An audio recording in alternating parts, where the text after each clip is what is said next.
So class, some organisms live together and share both shelter and nutrient. कुछ organism एक साथ रहते हैं और एक शेल्टर और न्यूट्रिएंट्स दोनों एक साथ शेयर करते हैं। तो ऐसे रिलेशनशिप को हम लोग क्या कहते हैं? Symbiosis.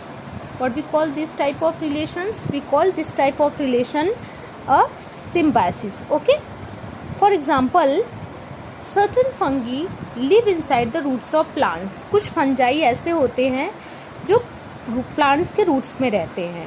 The plants provide nutrients to the fungus, और वो प्लांट्स उस फंजाई को न्यूट्रिएंट्स देता है। And in returns the fungus provide water and certain minerals. अब प्लांट्स फंगस की हेल्प करता है और फंगस भी उसे क्या करता है? वाटर देता है और कुछ न्यूट्रिएंट्स प्रोवाइड करता है। अगर बात करो ऑर्गेनिजम्स की, like lichens, a chlorophyll containing partner which is an alga and a fungus live together. ये जो लाइकेन है ना,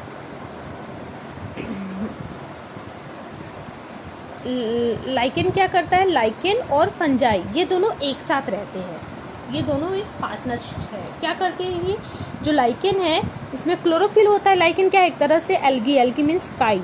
आपने पानी, जहाँ पानी होता है काफ़ी दिनों का, वहाँ पे ग्रीन कलर का काई देखा होगा। तो ये काई, ये जो लाइकेन है। So students, some organisms live together and share both shelter and nutrients. कुछ organisms ऐसे होते हैं जो साथ में रहते हैं और एक ही शेल्टर और न्यूट्रिएंट्स को शेयर करते हैं। ऐसे रिलेशनशिप को हम लोग सिम्बायोसिस बोलते हैं। क्या बोलते हैं? सिम्बायोसिस।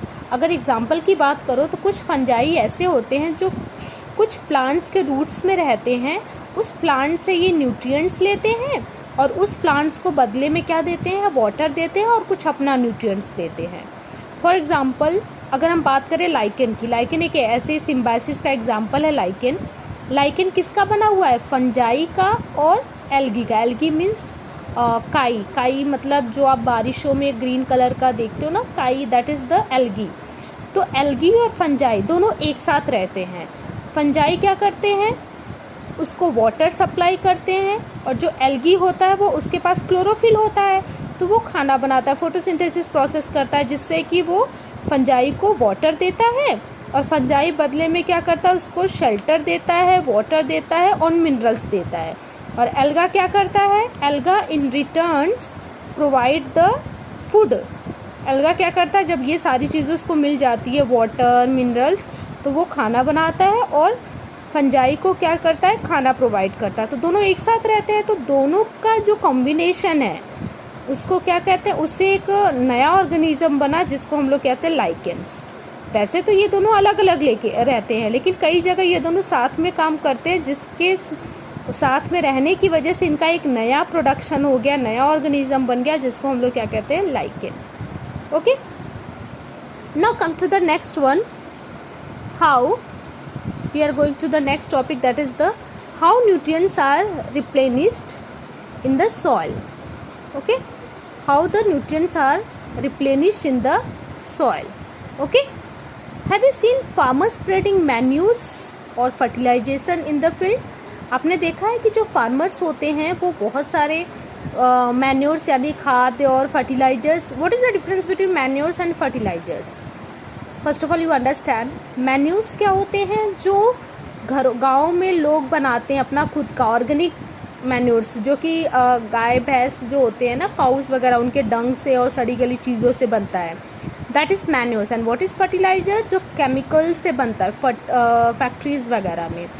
ठीक है, तो जब गार्डनर्स उसको यूज़ करते हैं या फार्मर्स फील्ड में यूज़ करते हैं, do you know why this is done? आपको पता है ये क्यों होता है?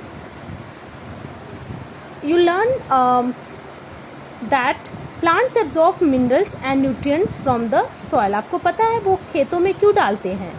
इसलिए डालते हैं क्योंकि जो प्लांट्स होते हैं वो मिनरल्स और न्यूट्रिएंट्स सॉइल से ही एब्जॉर्ब करते हैं। So their amounts in the soil keep on declining. इसीलिए जब वो समय समय पे फर्टिलाइजर्स, मैन्यूर्स इसलिए डालते हैं क्योंकि जब जो अमाउंट सॉइल में होता है उसको प्लांट्स एब्जॉर्ब कर लेते हैं, फिर कुछ समय बाद वो ख़त्म हो जाता है, तो फिर से वो फर्टिलाइजर्स और मैन्योर्स डालते हैं। Fertilisers and manures contain nutrients such as nitrogen, potassium, phosphorus. और फर्टिलाइजर्स और मैन्यूर्स में बहुत सारे न्यूट्रिएंट्स होते हैं जैसे कि phosphorus, potassium etcetera. These nutrients needs to be added from time to time. और ये न्यूट्रिएंट जो है समय समय पे खेतों को दिया जाता है ताकि हम प्लांट्स को ग्रो कर सकें और उसे हेल्दी रख सकें। Okay, so usually the crops plants absorb a lot of nitrogens and the soil become deficient in nitrogens। कभी कभी क्या होता है, प्लांट्स बहुत ज़्यादा नाइट्रोजन को एब्जॉर्ब कर लेता है जिससे कि मिट्टी में नाइट्रोजन की कमी हो जाती है। यू लर्न दैट तो nitrogen gas is available in plenty in the air. आपको मैंने पहले ही डिस्कस कराया था दैट नाइट्रोजन जो होता है वो नाइट्रोजन गैस के फॉर्म में तो बहुत ज़्यादा, क्योंकि हमारे एनवायरनमेंट में सबसे ज़्यादा गैस नाइट्रोजन होता है। लेकिन प्लांट्स इसको डायरेक्टली नहीं ले सकता है। उसको लेने के लिए पहले सॉइल में जो बैक्टीरिया होता है वो उसको कन्वर्ट करता है प्रॉपर यूजेबल फॉर्म में, तभी प्लांट्स उसको ले सकता है। Plants can not use it in the manner they use carbon dioxide. Plants nitrogen को जैसे कि कार्बन डाइऑक्साइड यूज़ कर सकता है वैसे ही नाइट्रोजन को नहीं ले सकता है। They need nitrogen in a soluble form. So in the soil there is a bacteria rhizobium. Soil में कौन सा बैक्टीरिया होता है? Rhizobium. That take atmospheric nitrogen and convert it into usable form. वो क्या करता है, नाइट्रोजन एनवायरनमेंट से लेता है और उसको यूजेबल फॉर्म में कन्वर्ट करता है, तब उससे प्लांट जो है उसको एब्जॉर्ब कर लेता है। But rhizobium can not make its own food. But एक प्रॉब्लम राइजोबियम का है कि वो अपना खाना खुद नहीं बना सकता। So it often lives in the roots of gram, peas, moong, beans and other legumes. तो राइजोबियम क्या करता है, कहाँ रहता है? जो हमारे खेत में अनाज बोए जाते हैं ना, जैसे मटर और स्पेशली जो दाल पल्सेस होते हैं ना, उनके जड़ों में रहता है और उनसे अपना न्यूट्रिएंट्स लेता है। ठीक है, और न्यूट्रिएंट्स लेने के बाद ये उनको क्या करता है, नाइट्रोजन प्रोवाइड करता है।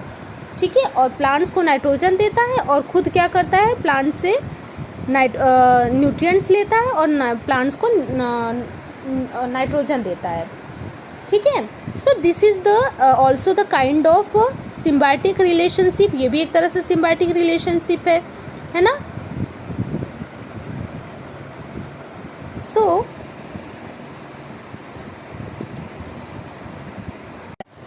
बट राइजोबियम मेक इट्स, तो राइजोबियम उनको क्या देता है, नाइट्रोजन देता है, बदले में प्लांट से क्या लेता है, न्यूट्रिएंट्स लेता है। In return the plants provide food and shelter to the bacteria. यानी वो बैक्टीरिया से नाइट्रोजन लेता है जिसके रिटर्न में प्लांट्स क्या करते हैं, उस बैक्टीरिया को, राइजोबियम को फूड और शेल्टर प्रोवाइड करते हैं। दे दस हैड द सिम्बायोटिक रिलेशनशिप। इसीलिए दोनों के बीच सिम्बायोटिक रिलेशनशिप हुआ। अभी मैंने पहले ही बताया सिम्बायोसिस किसे कहते हैं, जब दो लोगों के बीच आपसी संबंध हो and they help each other. वैसे ही यहाँ बैक्टीरिया और लेगुमिनस प्लांट्स किसे कहते हैं, पल्सेस को, जिसके जड़ों में राइजोबियम बैक्टीरिया या और बैक्टीरिया रहता है उसको लेगुमिनस प्लांट्स बोलते हैं। तो दस the symbiotic relationship, this association is of great significance. और दोनों के बीच जो ये एसोसिएशन होता है ना, पल्सेस प्लांट्स के बीच में और बैक्टीरिया के बीच में, इसका बहुत बड़ा सिग्निफिकेंस है। They can reduce the use of nitrogenous fertilisers where leguminous. अब ये क्या करते हैं, जब इनको प्रॉपर नाइट्रोजन मिलता रहेगा इस बैक्टीरिया की वजह से, तो इन्हें एक्स्ट्रा नाइट्रोजन की ज़रूरत नहीं पड़ेगी, एक्स्ट्रा फर्टिलाइजर्स की ज़रूरत नहीं पड़ेगी। ये एक्स्ट्रा फर्टिलाइजर्स जो होते हैं हमारे सॉइल को नुकसान भी पहुंचा सकते हैं। Okay, so now we are coming to the end of the chapter.